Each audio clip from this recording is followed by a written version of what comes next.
మూసీ ప్రకంపనల గురించి అడిగి తెలుసుకుందాం. రాకేష్ చెప్పండి, తెలంగాణలో కూల్చివేతలపై ఇంకా ఈ గందరగోళం నెలకొన్న పరిస్థితి, ఒక క్లారిటీ వచ్చే అవకాశం ఉందా? తగ్గేదే లేదంటున్నారు రేవంత్ రెడ్డి, ఏం జరుగుతుంది అప్డేట్ చెప్పండి.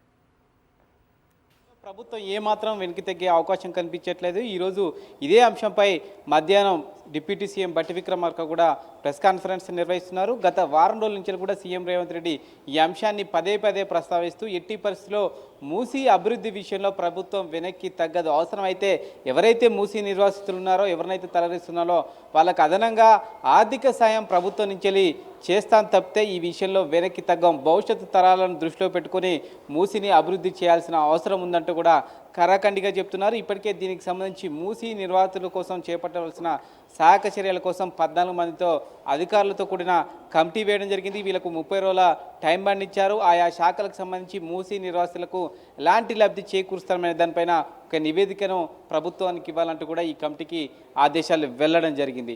ఈ నేపథ్యంలో ప్రతిపక్షాలు కూడా ఈ అంశంపైన తీవ్ర స్థాయిలో అసహనం వ్యక్తం చేస్తున్నాయి. మూసీకి సంబంధించి అభివృద్ధి విషయంలో పేదలను ఇక్కడి నుంచి తరలించి వాళ్ళ జీవనోపాధి పోగొడుతున్నారంటూ కూడా అటు బీఆర్ఎస్ కానీ బీజేపీ ఆరోపిస్తున్న నేపథ్యంలో దీనికి కౌంటర్గా పదే పదే కాంగ్రెస్ నేతలు ప్రజాప్రతినిధులు మాట్లాడుతున్నారు. మూసీ అభివృద్ధికి సంబంధించి ఉద్దేశపూర్వకంగా అడ్డుకుంటున్నారు. బీఆర్ఎస్ హయాంలో దీనిపైన డిపిఆర్ సిద్ధం చేశారు.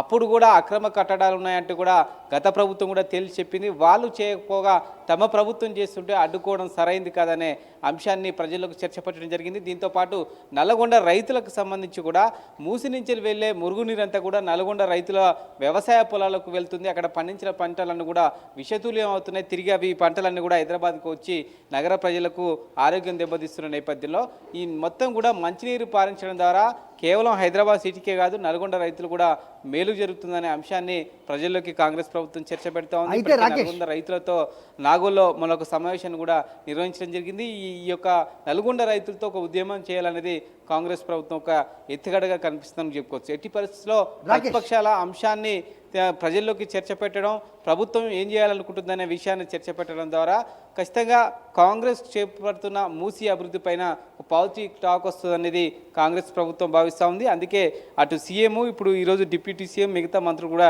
ఈ అంశాన్ని పదే పదే ప్రస్తావించడం ద్వారా ప్రజల్లో మూసీ అభివృద్ధి పైన ఒక సానుకూల దృక్పథం తీసుకొచ్చే ప్రయత్నం చేస్తున్నారు. అయితే ఇక్కడ మూసీ ఎవరినైతే తరలిస్తూ ఉన్నారో వాళ్ళకి అందాల్సిన సౌకర్యాల గురించి పెద్ద ఎత్తున చర్చలు వస్తుంది. ఇక్కడ రివర్ బెడ్లో ఉన్నామండి, మనం సత్యమేవ జయతిలో కూడా దీని గురించి విశేషంగా ప్రస్తావించడం కూడా జరిగింది. వాళ్ళకి అందాల్సిన సౌకర్యాలు ఇక్కడి నుంచి ఎక్కడో తీసుకెళ్లి డబుల్ బెడ్రూమ్లో పెడితే కనుక వాళ్ళకి ఉన్న అక్కడ సౌకర్యాలు ఉన్నాయా, వాళ్ళ జీవనోపాధి ఏంటి, లైవ్లీవుడ్ ఏంటి అనే క్వశ్చన్కి ప్రభుత్వం నుంచి ఇంకా ఆన్సర్ రావాల్సి ఉంది, వాళ్ళు అడ్రస్ చేయాల్సిన అవసరం ఉంది. అలాగే ఇక్కడ మూసీ పరివాహక ప్రాంతంలో కొంచెం ఖరీదైన ఇళ్ళు ఉన్న వాళ్ళు 2 బెడ్రూమ్ ఇళ్ళకి వెళ్ళడానికి ఇష్టపడటం లేదు. వాళ్ళకి ఏమైనా కాంపెన్సేషన్ ఇంకా పెంచే అవకాశం ఉందా అనేది కూడా సెకండ్ క్వశ్చన్. ఇవన్నీ చర్చకు వచ్చే అవకాశం కనిపిస్తుందా?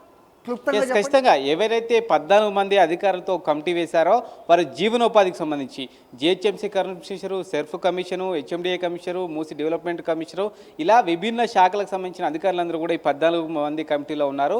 ఆయా శాఖల నుంచి ఈ మూసీ నిర్వాసితులకు ఏ విధంగా ఆర్థిక సాయం చేయగలుగుతాం, ఆయా శాఖల నుంచి ఏ విధంగా భరోసా ఇవ్వగలుగుతాం అనేదే ఈ కమిటీ రిపోర్ట్ తయారు చేయాల్సి ఉంటుంది. ఇక మూసీ అభివృద్ధి విషయంలో జీవోలోనే స్పష్టంగా పేర్కొన్నారు. ఎవరికైతే ఖరీదైన ఇల్లు ఉన్నాయో వారికి ఆల్టర్నేటివ్గా వేరే దగ్గర ప్రభుత్వ స్థలాన్ని కేటాయించడంతో పాటు వారికి ఆర్థిక సాయం చేస్తామని జీవోలో పేర్కొనడం జరిగింది. ఎటువంటి ఆధారం లేకుండా చిన్న చిన్న గుడిసెలు వేసుకున్నారో వారికి మాత్రమే డబుల్ బెడ్రూమ్ ఇవ్వాలనే ప్రతిపాదన ఆ జీవోలో పేర్కొనడం జరిగింది. అయితే ముందుగానే అధికారులు, ప్రజాప్రతినిధులు ఈ అంశంపైన అక్కడ మూసీ నిర్వాసితులకు కొంత అవగాహన కల్పిస్తే ఇంత ఇబ్బంది కావదనేది ప్రభుత్వం, కాంగ్రెస్ పార్టీ కూడా భావిస్తూ ఉంది. ఆ ఉద్దేశంతోనే ఇప్పుడు చర్చ పెద్ద ఎత్తున చేయాలనేది కాంగ్రెస్ ప్రభుత్వం యొక్క ఆలోచన. అందుకే వరుసపెట్టి మంత్రులు, సీఎం, మిగతా ప్రజాప్రతినిధులందరూ కూడా ఈ అంశాన్ని పదే పదే నొక్కి చెప్తున్నారు. All right Rakesh.